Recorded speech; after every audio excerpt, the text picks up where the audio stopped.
Mr. Adedeji Zach joins us now. He's the Commissioner for Finance in Oyo State. Thank you for coming on today. You're welcome. Well, you heard most of what the comrade said about their demand for the government.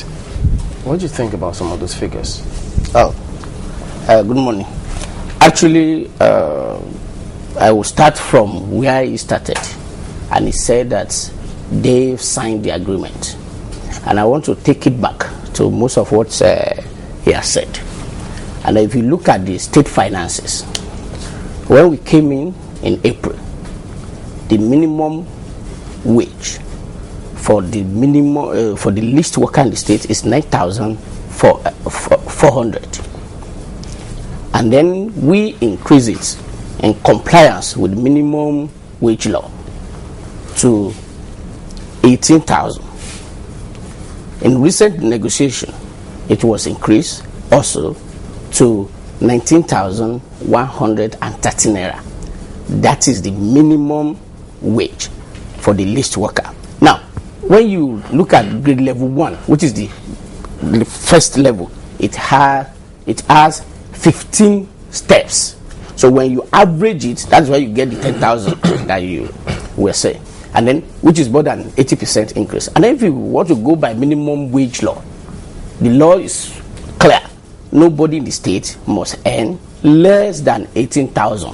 That is the law.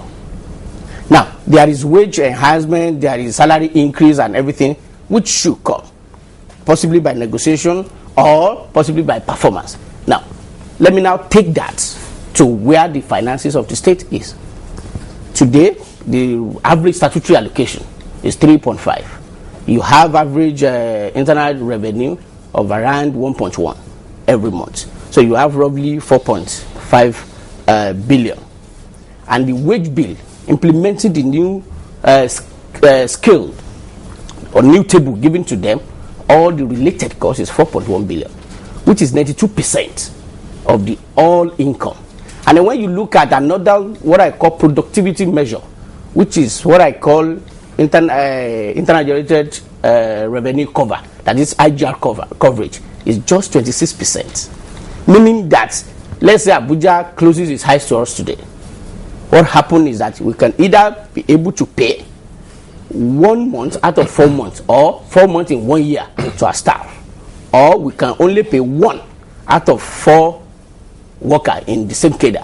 That is the implication. But we did not mind, and we said, okay, this is the situation that we have. We have the plan to actually increase the IGR so that we can take care of you. Now, this is the table. This is the data. The Accountant General of the state is the civil servant. The Permanent Secretary Finance, civil servant. Director of Treasury, civil servant. Head of Service, civil servant. Permanent Secretary, civil servant? Are they under? Okay. Yes. Yeah. They are. That these are the finances of the states. These are the income that we have, and these are the total expenditure that we have. So how do we do it? That is why you see them. They signed all their labor, including Mr. Bashir. If you look at the signature here, this is Comrade Bashir Olariwaju, signed, because they see the reason that actually this is where we are. Because one of the hallmark of our own administration. So at what? When was that? This was a week ago, like less than 2 weeks ago. Before the strike. Yes, before the strike.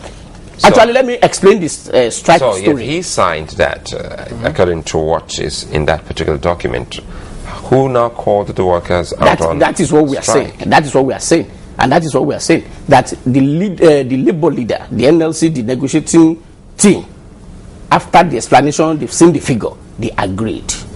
But you know, there is kind of miscommunication within the workers. And then you will have seen a lot of documents that they are saying that, okay, the total allocation received in the state is 11 billion. That the excess crude oil alone is 2 billion, which shows their sheer ignorance. As we all know, as at the time you will share the revenue from the federation account, what normally happens is that there is budgeted amount you must share. So if the revenue from the oil and everything is less than that budgeted, they go to augmentation. Okay, they go to excess crude oil to share, to make sure that the budgeted amount as in the budget is what you share, which is, this is a public figure. You said this was Last week, or is it 2 weeks ago? 2 weeks ago. When did they issue the notice of strike? No, and that is what that is all what we are saying. That the strike from the beginning is illegal because it wasn't called by even recognized body. And then you made the one for 2 weeks ago. He said the workers on their own went, but as at a week ago, they had given a 7 days notice to the government that they were going to embark on a strike. No. There wasn't anything like that. No notice. And I will just explain. Is that they don't want to lose their leadership of the union. And I will give you the story of when they've agreed and they said, okay, no strike, people goes to work, everybody should go to work. They now have a group headed by one chief Akande. And then the guy got arrested because we know that the strike was illegal. And 2, they went around and beat people, and then we arrested them. The police force arrested them, and then the guy came back and apologized. That it's because he has not seen these facts. That is why they thought. And then what we should do now? Let's meet all the workers. That is why His Excellency set up the forum on Monday, where we explain everything to them, and we call the civil servant to confirm that if you have another figure from what we have here, just come up and let us know. Now, if by total income is 4.5, the wage bill is roughly 4.1. That is 92% going into, and I have only 8% left for other things, not even for capital. Remember, we have overhead that we need to run, and the overhead percentage over the total income as of today, based on the table we have, is roughly 11%. So you have the deficit of 3% already just running the government. What's the total number of staff that you're paying? No, it's 38,000, above 38,000. Well, he says they checked it out and it was about 25. That is what I'm saying. As I don't want to just take them up almost on each, because they still our staff. That if you are telling me that they did the biometrics, which you participate and you heard that is 26,000, and you cannot come up with that figure. Remember that the people at the Ministry of Staff and Training, they are civil servants, that provided the figure that will pay them one by one. So maybe they had the figures from them. No, and that is what I'm saying, part of the laziness that I'm talking about. That these are public things that you should go into and have. For example, if they have the one pamphlet they are taking around and say 11 billion, the allocation is 11 billion.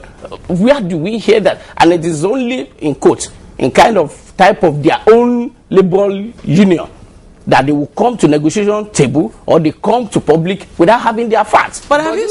Okay. Yeah, but you saw the last time when the union members agreed with you. Yes. When they signed that agreement with you and went to tell their fellow workers, you saw what happened to them. And that is what I'm saying about possibly their leadership skill to their workers. And I can tell you is that you've seen a lot of lies that they've told possibly their follower, that this is where we are. No, but you also know that it seems that you have created some problems for the leadership of the unions. How? Because the workers go back to find out some of the things that they say you say, and then find out that they're not exactly correct. No, that's for what I'm saying. instance, the last time you got money from the excess crude account, you said it was in December, but they found out it was in February. No, that is what I'm telling you also, that was lie.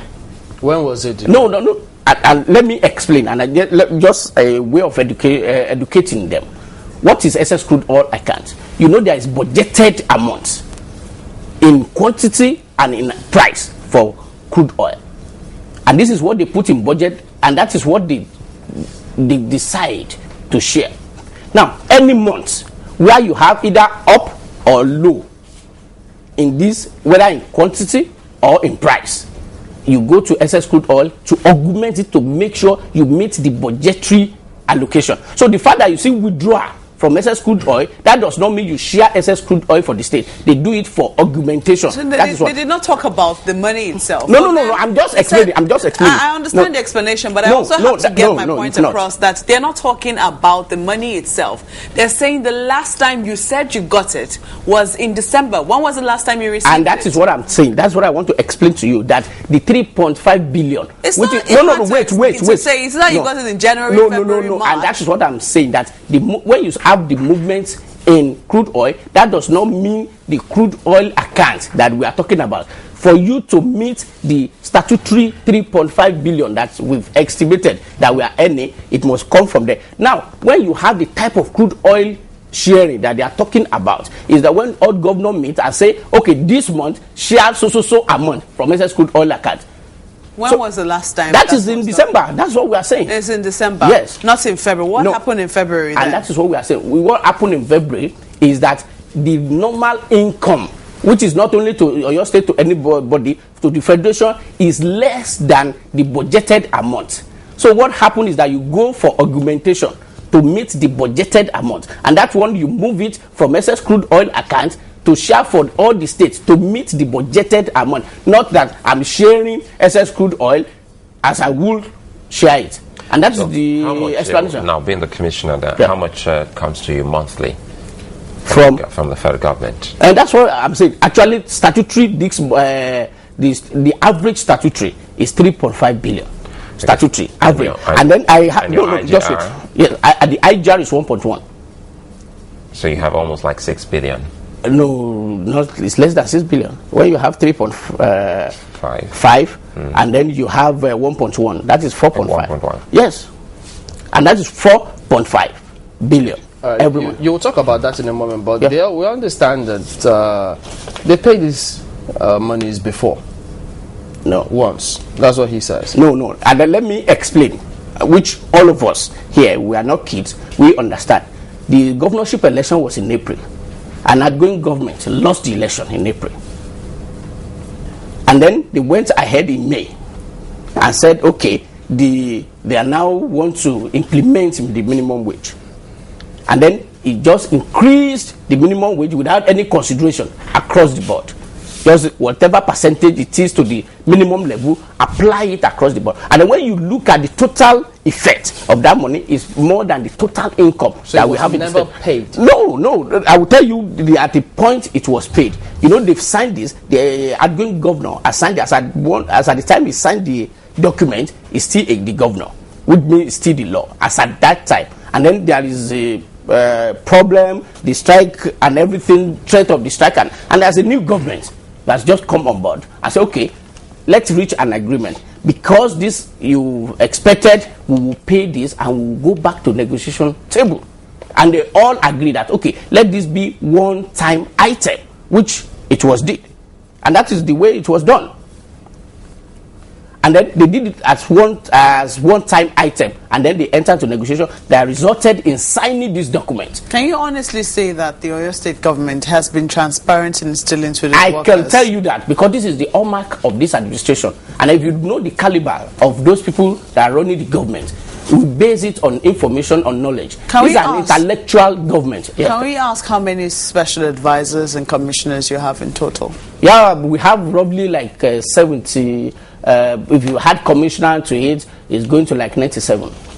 About 97? Yes. Because the workers feel that there are a lot more, and that, you know, more were even appointed just sometime this year. No. For example, and this is the point that we're saying, it's not a matter of number. I've seen them comparing states, like Kitty states, whatever states, and everything. And what I've always explained to them is that let's compare apple to apple. We have 6 million people in Oyo State, 6 million people, which must be duly represented both in executive and in other thing, which is other political consideration. Yeah, excuse me. No, I'm just saying. And then in the other states you are comparing, what is their average population? That's one. Two is that what is per capita income or per capita capital spending left behind after paying salary? What is the wage bill, average wage bill around? What is our own average wage bill? Tell us about this news about a register open for workers in your state, and some workers are already saying the government is out to victimize them. No, what do they call victimization? And another thing I want them because to there has never been registered before. No, let me tell you, but that the change. The only thing that permanent in life is change, and then I will explain to you. Number one is that remember, all these workers were individually employed. And then you could see some of them yesterday came to the press and say that we are no more part of the strike. Because if you look at this administration, we have been so fair to these workers. One, we are the first to pay 13th month salary for them. We've never delayed in the payment of their salary. Not to talk of the lot of trainings that we have in plan for them. And if you see the way governor is being open with them by calling them together, that we have the shortest option that we could have taken. The current expenditure is off the roof. The one of the least or lazy thing to do is to cut it. But we said no. The only thing we think we should do together, come together, bring ideas as we have, because you are the engine. Let's increase the IGR so we can take care of you. People have started calling us that why on earth are you committing 92% of your total income into a section of the society? We have the remaining more than 99% other citizens that we also promise that we want to make life better for. So what's your state doing with regards to cutting the cost of governance? If you have that number of advisors and you know your state don't even get up to 6 billion, is it that most of them are there serving pro bono? And you also link it up with this, your rule, no work, no pay. Yeah, definitely, because, and that is what I link to the law that we have on individual appointment.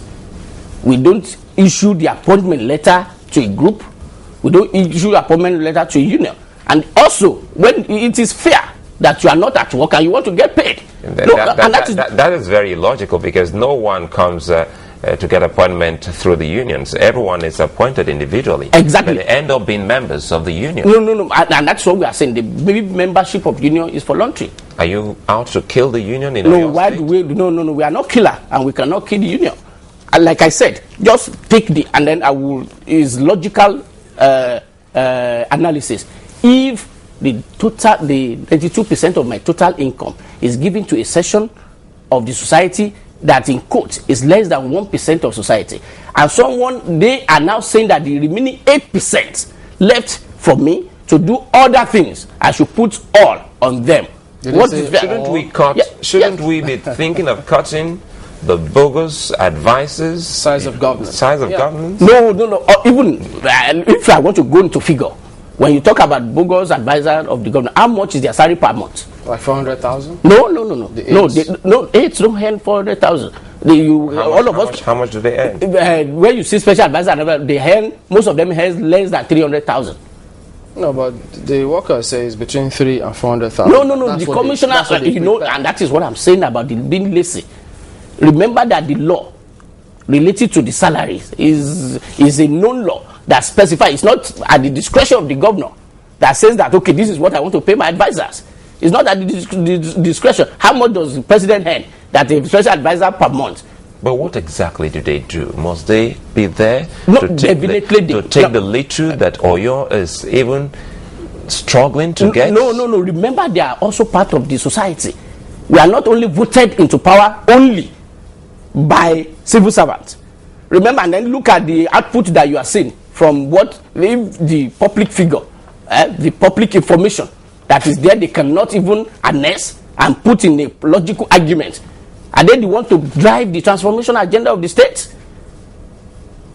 And then I want us to see it from you're saying that output. You do not have the confidence in your workers again? No. It's not about having confidence in workers again, but it's about the change that we have. All of us know the way civil service are, and if we have to move the state to the enviable, the pay setter status it is, we need to bring in new bloods that can actually drive the agenda. Are you saying you can't do your own task being the Commissioner of Finance all alone with the civil servants in your ministry? Must you have, for instance, advisors? Yeah, definitely I should have. For example, for me, I have the governor has SSA Finance, Senior Special Advisor on Finance, because I should have. Remember that all these things. Duplicity? No. What do you call duplicity? What do you do, and what does the SSA Finance do? And that is the point I'm making now. Remember, and then I just give you one example now. If the top echelon of the so-called civil servant cannot even get the public figure that is open, they can. This is the allocation sheet. These are the allocation sheets.